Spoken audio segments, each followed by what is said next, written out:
Hey cupcakes, Lisa here.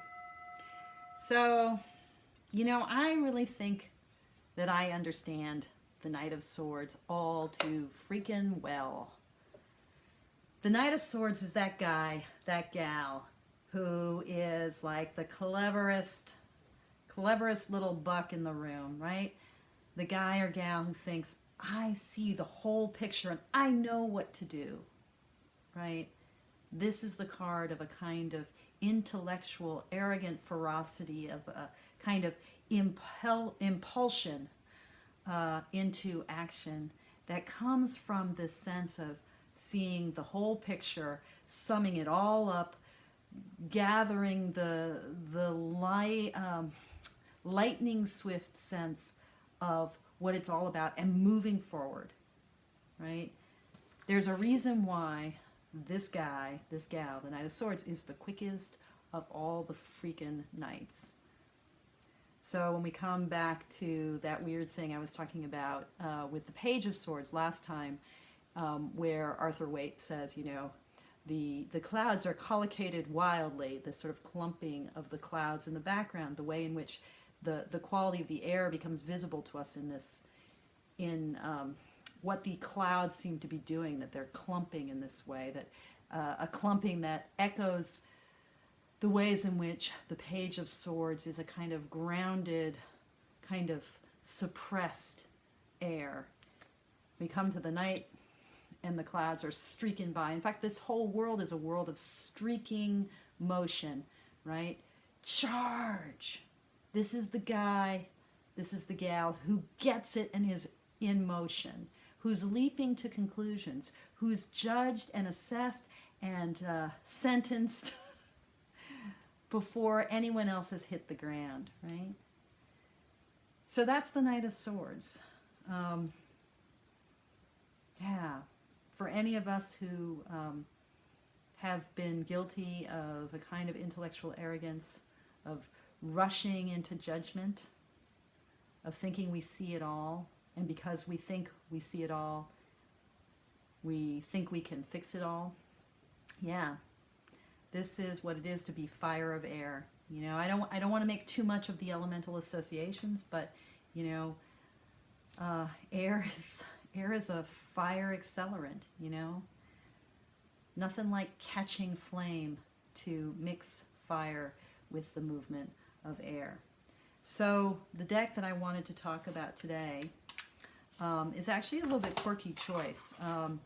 It's a deck that I really love. I haven't really used it in readings, so I've used it to work on my understanding of the pips. This deck is the Arcana playing card deck, and I love what the artist says on the back of the deck. So it's a playing card size deck, right? Bridge size, poker size. So the artist says, Arcana tarot playing cards are a unique blend of tarot cards and traditional playing cards. These two card systems started out as the same thing, and after a long and tumultuous history, they're back together again. It's sweet. After a long and tumultuous history, they're back together again. Well, it's not, the tarot deck was born when the 22 trumps were added to the playing card system. And that, in fact, is sort of the history, the mapping history of how the Arcana deck, how the Arcana deck came into being. It started as just a playing card deck, and then they made the trumps, and you could buy the two separately, and then you could buy them as a package. So the suit elements follow, let's get this in the light, follow the French system. We've got, instead of swords, we have spades. Instead of wands, we have clubs. Instead of pentacles, we have diamonds, or discs, we have diamonds. And instead of cups, we have hearts.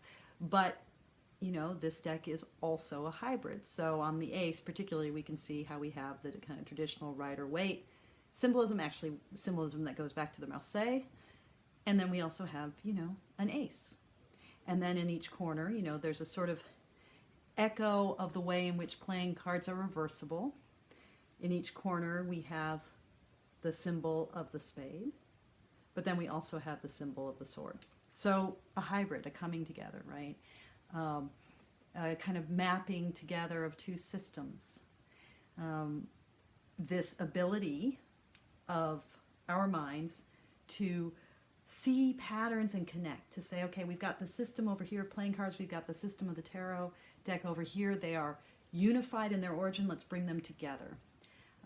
That ability to see unities and patterns and pull the big picture together, that's kind of the ability that the Knight of Swords is like, yeah, my brain is big and I can see connections, I can make the world one, and then I can plunge into action. So what I'm suggesting here is the very nature of this deck, which is mapping together two systems, is a very Knight of Swordsy kind of impulse. You know, that ability to overlay things, right? That ability to see how things line up, to see connections, to map out connections, to see meaning, to see the answer.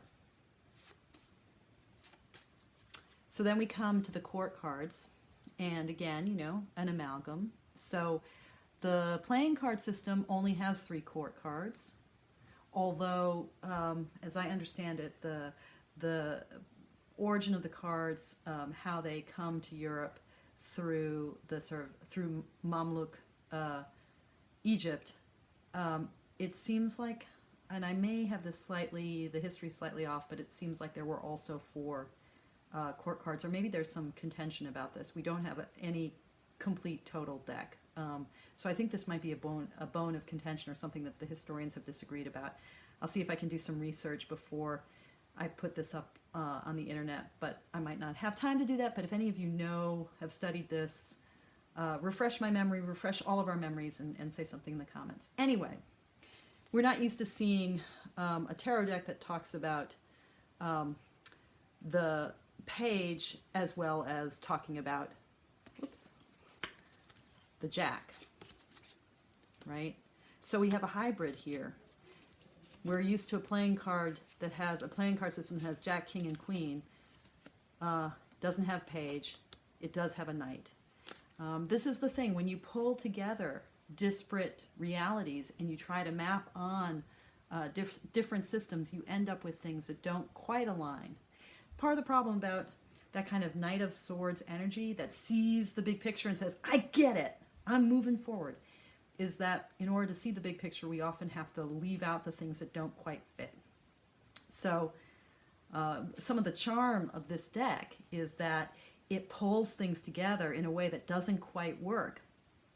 That's its charm. That's what makes this deck cool. I mean, how crazy is it to go from yada yada, to go from this to this?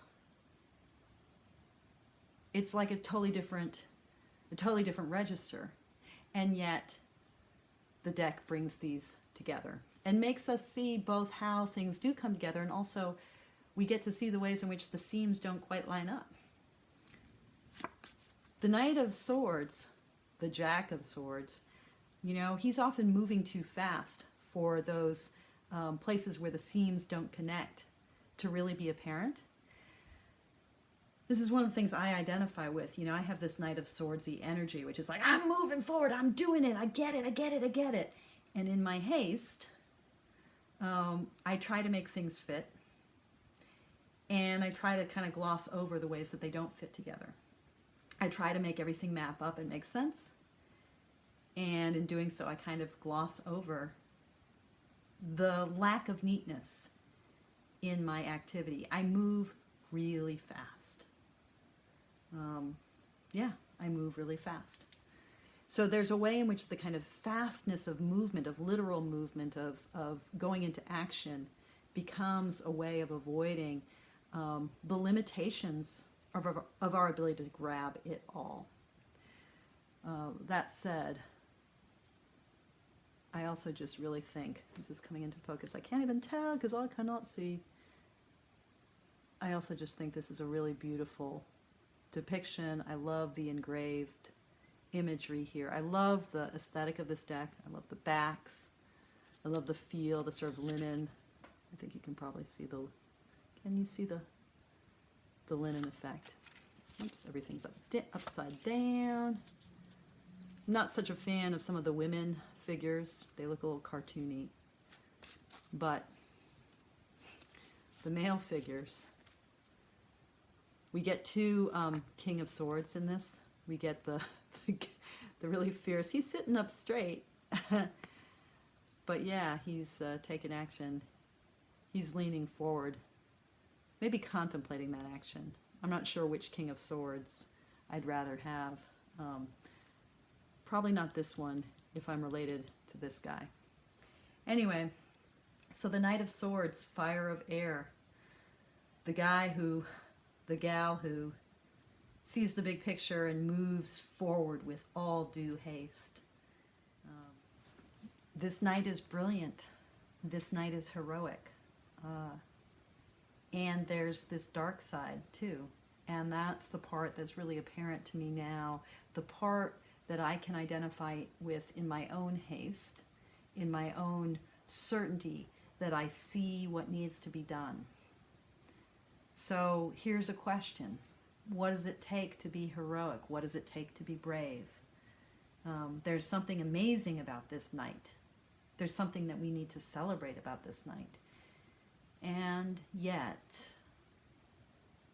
it would also be helpful if, upon occasion, this knight learned just how to slow the fuck down. Okay, that's all I got tonight. Well, I may have another video in me, but that's all I got on the night tonight. Take good care.